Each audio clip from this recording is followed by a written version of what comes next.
Hello, everybody. I'm Chris Kilham, coming to you on behalf of KSM 66 Ashwagandha Root Extract, world's best ashwagandha, and Whole Foods Magazine, who've teamed up to bring you a program called Ashwagandha Experience.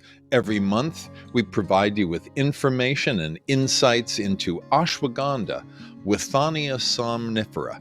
This is a plant that has been studied extensively and utilized for about 4,000 years.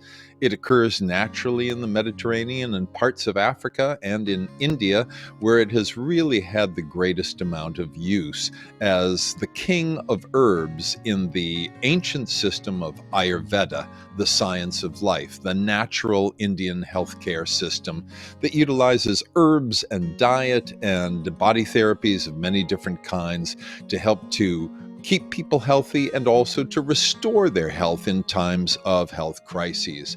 This month, we're continuing to bring you information about why the use of root is so important.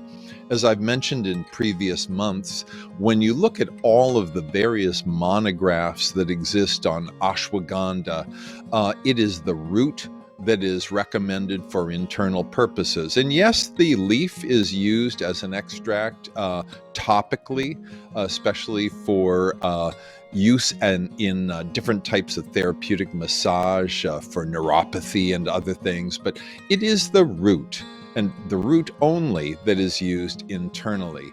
And so we'll be continuing to bring you information about why that is so. Also, this month, we'll be taking a good look at how you select an ashwagandha supplier. Now, obviously, this is going to favor KSM 66, as you would imagine. There are some things to consider. One is organic certification. There is simply no good reason to apply potentially toxic pesticides, herbicides, and fungicides to botanicals that are going to be concentrated and then used internally as health agents. There's no purpose to that at all. There's no good reason to take in agri-poisons when you don't have to. And while organic farming is a little bit more tricky, it is the case that organic farming produces superior crops, both in terms of nutrients and also in terms of safety. So that's one marker to consider when you're looking at a company. Can they guarantee that their extract of ashwagandha is certified organic? And the other very key thing, in my personal estimation, to consider is vertical integration. Basically, from seed to finish, do you have complete and total control of the chain of trade?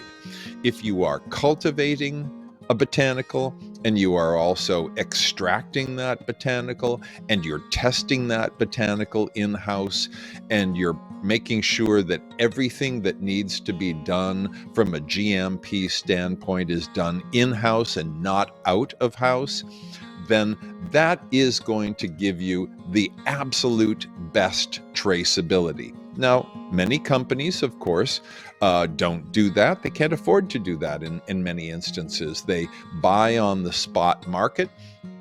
They have to put a certain amount of trust into their sources, and the sources may be very good or may not be so good. Not every company that sells an extract extracts their own. Often they turn to contractors.